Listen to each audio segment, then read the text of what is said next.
बेगूसराय जिला आज ऐतिहासिक पल का साक्षी बना। भारत के यशस्वी प्रधानमंत्री नरेंद्र दामोदर दास मोदी व बिहार की मुख्यमंत्री विकास पुरुष नीतीश कुमार ने फीता काटकर ओटा सिमरिया 6 लाइन पुल का किया उद्घाटन। प्रधानमंत्री व मुख्यमंत्री 6 लेन पुल पर पैदल घूमकर उपस्थित लाखों के समूह को अभिवादन किया। मोदी के नारों से गूंजायमान हुआ सिमरिया धाम।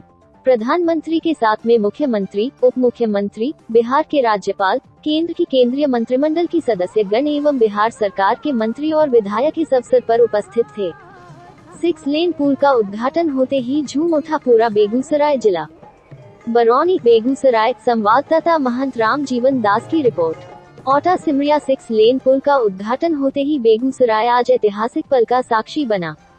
माननीय प्रधानमंत्री श्री नरेंद्र दामोदर दास मोदी ने बेगूसराय जिले के लिए विकास का पिटारा खोल दिया है। मोदी जी एवं माननीय मुख्यमंत्री श्री नीतीश कुमार जी द्वारा सिमरिया ओटा 6 लेन ब्रिज का उद्घाटन किया गया। ये पुल बिहार वासियों के सपनों और आकांक्षाओं को जोड़ने वाली जीवन रेखा है। प्रधानमंत्री जी का बिहार के प्रति गहरा स्नेह और विकास के प्रति समर्पण इस परियोजना में साफ झलकता है।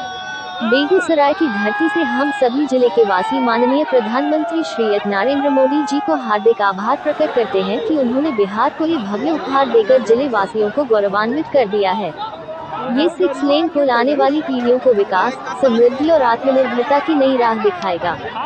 इस अवसर पर प्रधानमंत्री, मुख्यमंत्री, बिहार के राज्यपाल आरिफ मोहम्मद खान, उप मुख्यमंत्री सम्राट चौधरी, केंद्रीय वस्त्र मंत्री एवं बेगूसराय के सांसद गिरिराज सिंह सहित केंद्रीय मंत्री, बिहार के मंत्री एवं विधायक उपस्थित थे। इस ऐतिहासिक पल में दूर दराज के क्षेत्रों से बरौनी 0 माइल से ही पैदल चलकर सिमरिया धाम तक पहुंचे थे, जिनके हर जुबान पर मोदी के नारे लगा रहे थे एवं प्रधानमंत्री एवं मुख्यमंत्री 6 लेन पुल पर पैदल चलकर उपस्थित लोगों को गमछा हिलाकर अभिवादन कर रहे थे।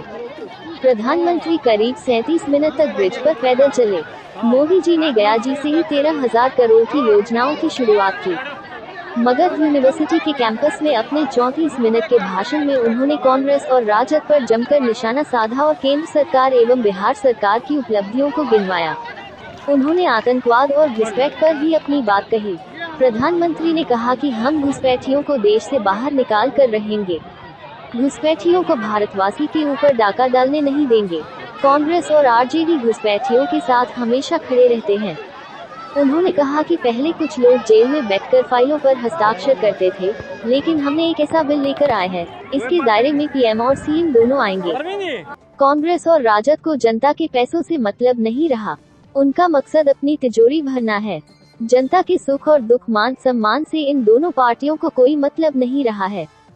बिहार की धरती से हमने संकल्प लिया, वह कभी खाली नहीं जाएगा। पहलगाम आतंकी हमले के बाद में यहाँ से आतंकियों को मिटाने का संकल्प लिया था। दुनिया ने देखा कि वह संकल्प पूरा कर दिखाया।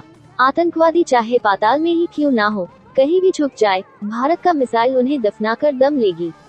मेरा संकल्प है जनता का सेवक बनकर जनता का सेवा करना। गरीबों के लिए काम करने में हमें ज्यादा खुशी होती है। जब तक हर गरीब को पक्का घर नहीं बन जाता, मोदी चैन से नहीं बैठेगा। इसी सोच के साथ बीते 11 साल में 4 करोड़ से अधिक गरीबों को सरकार द्वारा पक्के घर दिए गए, जिसमें केवल बिहार में 38 लाख से अधिक घर बनाए गए हैं। प्रधानमंत्री ने कहा कि पहले बिहार में शाम होते ही लोग कहीं आने जाने में भय खाते थे, शाम पड़ते ही निकालना मुश्किल था। लोग निकलने से डरते थे। गया जी जैसे शहर लालटेन युग में अंधेरे में डूबे रहने को मजबूर थे। ना शिक्षा थी और ना ही रोजगार था। मुझसे पूर्व की सरकारों ने बिहार की कितनी पीढ़ियों को इन लोगों ने पलायन के लिए मजबूर कर दिया था। इन दोनों पार्टियों ने बिहारी को सिर्फ अपना वोट बैंक मानते हैं। बिहार की सीमावर्ती जिलों में डेमोग्राफी तेजी से बदल रही है। जिन चीजों पर भारत के लोगों का अधिकार है, उस पर अब हमारी सरकार डाका नहीं डालने देगी। इसके लिए मैंने डेमोग्राफी मिशन की बात की है। हम घुसपैठियों को बाहर निकाल कर ही रहेंगे।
संसार